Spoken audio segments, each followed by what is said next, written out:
Advance. I'm Michael Quinn Sullivan, sitting here. That's a nice transition. Days ahead of Thanksgiving. Mm-hmm. Brandon and I already at it about all sorts of things. Brandon's wrong. I'm right. Brandon Waltons, senior editor, Texas Scorecard. I'm Michael Quinn Sullivan. Also, Texas Scorecard. I'm the publisher. Great to be sitting down with you for a few minutes here at noon on this Monday ahead of Thanksgiving. I know it never appears that we prepare for this. We actually kind of do. And so this morning, Brandon and I are having this conversation about what's going on this week. Yeah. And the only thing you and I could come up with was, well, are we getting real cranberries, which comes in the can, or are we getting cranberry relish? Someone making cranberry. That was kind of that's the only thing that we had that we knew we were talking about. You asked that in the Texas Minute, and already kind of to preview it. The results are pretty close. If you are a Texas Minute subscriber, you need to make sure you vote in this week's one-click survey. We'll have the results tomorrow morning for you. Mm-hmm. If you're not currently a subscriber, you should be. That way you can do fun things like participate in our one-click survey. But suddenly, though, after we had our little conversation, I had my third cup of coffee.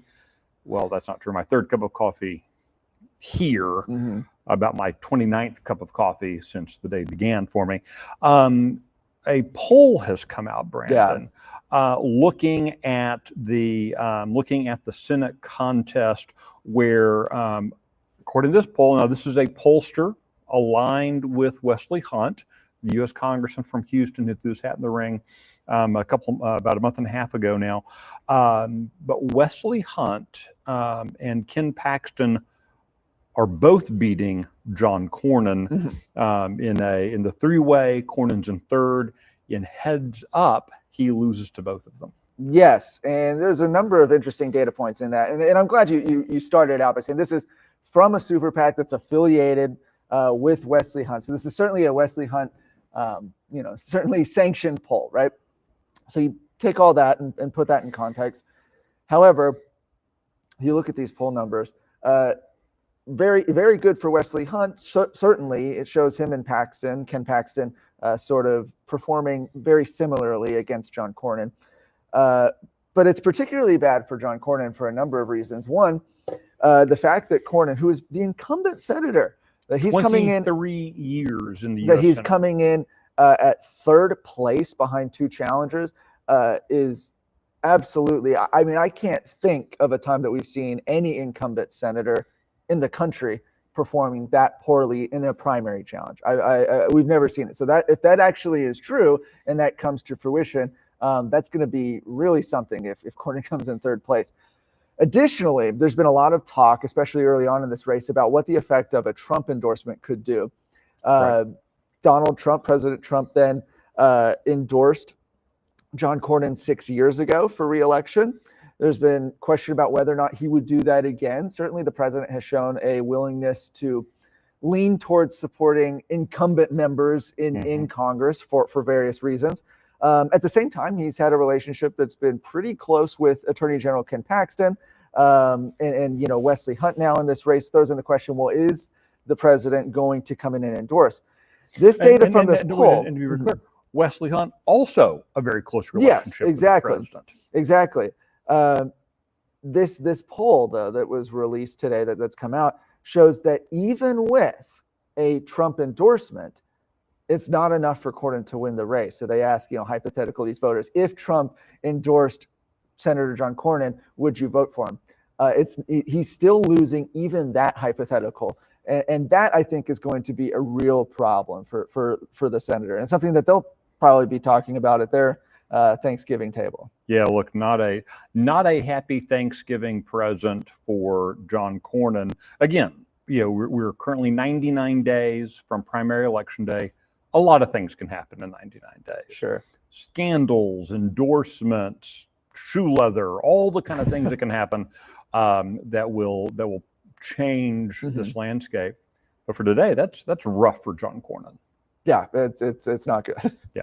Okay. Now, one of the things that we know is coming up at Texas Scorecard this week is we've got a article being worked on looking at a left-wing professor from UT who was inducted into their Hall of Honor, or whatever they call it, as part of the football game festivities on Saturday. Very, kind of all checking all the box of DEI advocate, good left-wing causes, this guy champions. It feels like we've certainly seen so much progress at UT, at Texas Tech, most definitely at Texas Tech, not so much at my beloved Texas A&M. But certainly at UT, so much progress in getting a handle on kind of the woke culture. Is this maybe a 2 steps backwards, or is this kind of one of those lagging indicators? Yeah, look, there's certainly been some reasons to be encouraged about what we've seen out of the University of Texas system, to be sure.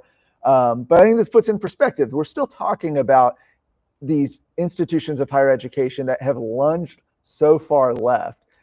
This is baked in, right? Right. Rome wasn't built in a day. These institutions are not going to fix themselves in a day. And certainly this is just one of those things that shows you just how bad the problem is at the University of Texas system, even still, even with some of the reforms that they've signaled that they would be making. This is still who a lot of these places are at their DNA, and it just shows why the fight to reform these institutions is so important right now. When we look at higher ed, of course, the thing that the last time I checked this was something 35-ish% of people over the age, of adults have a college degree, right? And so that it's still it's a minority of the population. Now we spend billions of the majority of people who don't go to college. Your taxes are still funding these institutions, but we're increasingly where most of us intersect with higher ed is in athletics. And everything's been turned upside down over the past couple of years with NIL, with transfer portals, and then just these insane amount of spending. Whether stadiums have always been insane, but coaching contracts and that kind of stuff.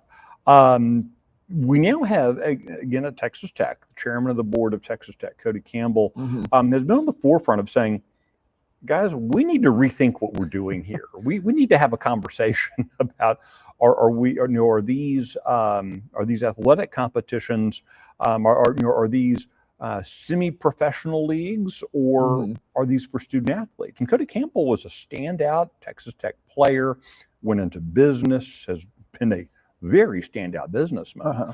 And so he does, and a fella who,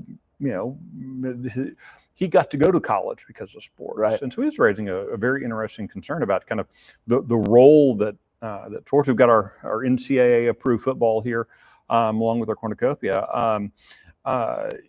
Where are we going to find the balance? Where's this going to balance out, do you think? Yeah, gosh, I don't know. It's interesting. If you go back, or even earlier this year, there was some legislation dealing with some of this, specifically in the legislature dealing with the direct payments to student athletes.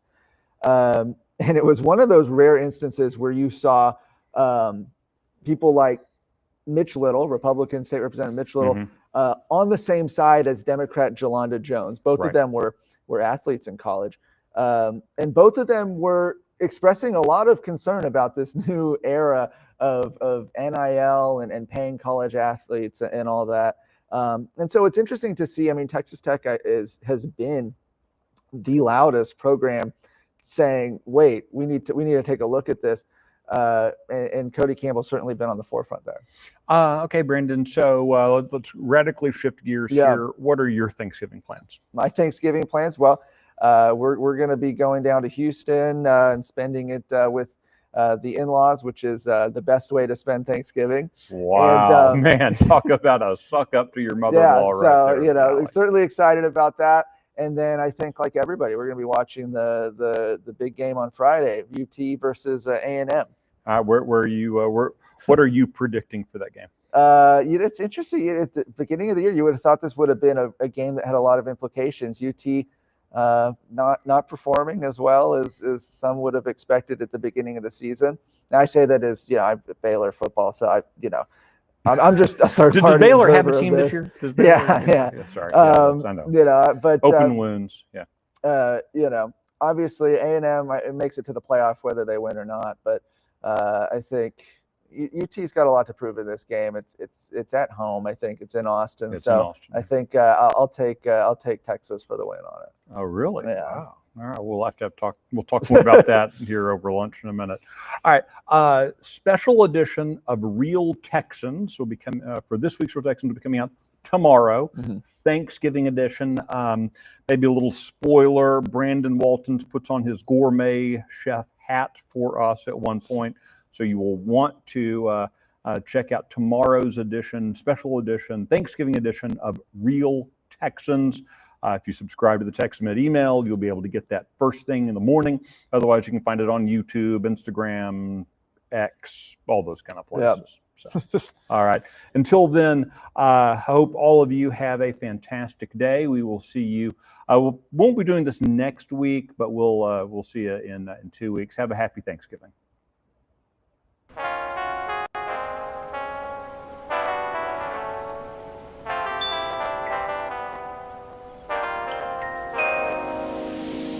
Thank you.